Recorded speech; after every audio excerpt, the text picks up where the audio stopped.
Unhappy is he to whom the memories of childhood bring only fear and sadness.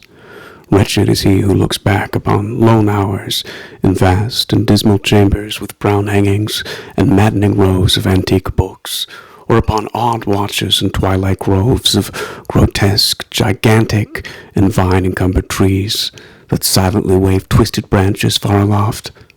Such a lot the gods gave to me the dazed, the disappointed, the barren, the broken.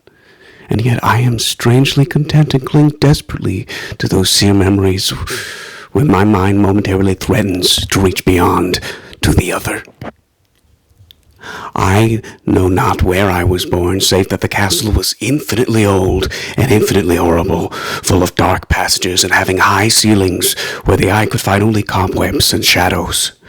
The stones in the crumbling corridors seemed always hideously damp, and there was an accursed smell everywhere, as of the piled-up corpses of dead generations. It was never light, so that I used sometimes to light candles and gaze steadily at them for relief.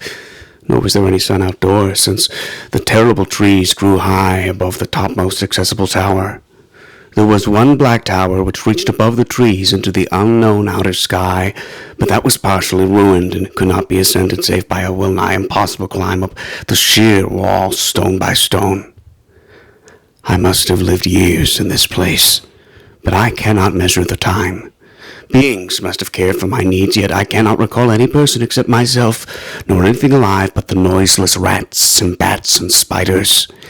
I think that whoever nursed me must have been shockingly aged, since my first conception of a living person was that of something mockingly like myself, yet distorted, shriveled, and decaying like the castle.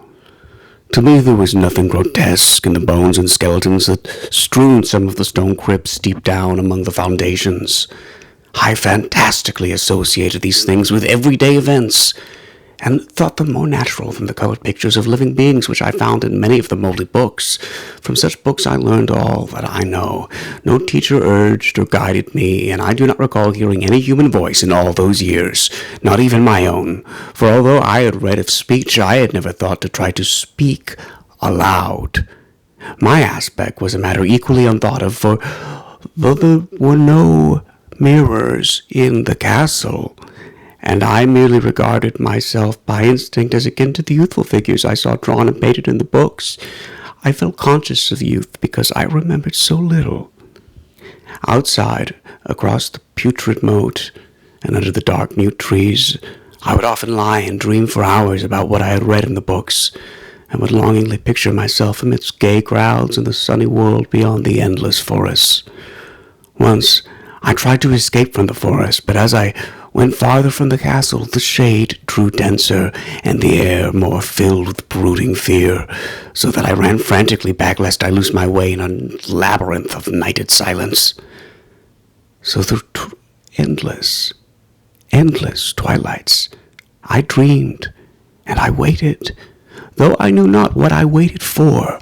Then in the shadowy solitude my longing for light grew so frantic that I could rest no more, and I lifted entreating hands to the single black ruined tower that reached above the forest into the unknown outer sky. At last I resolved to scale that tower, fall though I might, since it were better to glimpse the sky and perish than to live without ever beholding day. In the dank twilight I climbed the worn and aged stone stairs till I reached the level where they ceased, and thereafter clung perilously to small footholds leading upward. Ghastly and terrible was that dead, stareless cylinder of rock, black, ruined, and deserted, and sinister with startled bats whose wings made no noise. But more ghastly and terrible still was the slowness of my progress. For climb as I might, the darkness overhead grew no thinner, and a new chill of haunted and venerable mold assailed me. I shivered as I wondered why I did not reach the light, and would have looked down had I dared. I fancied that night had come suddenly upon me, and vainly groped with one free hand for a window embrasure that I might reach out and above and try to judge the height I had attained.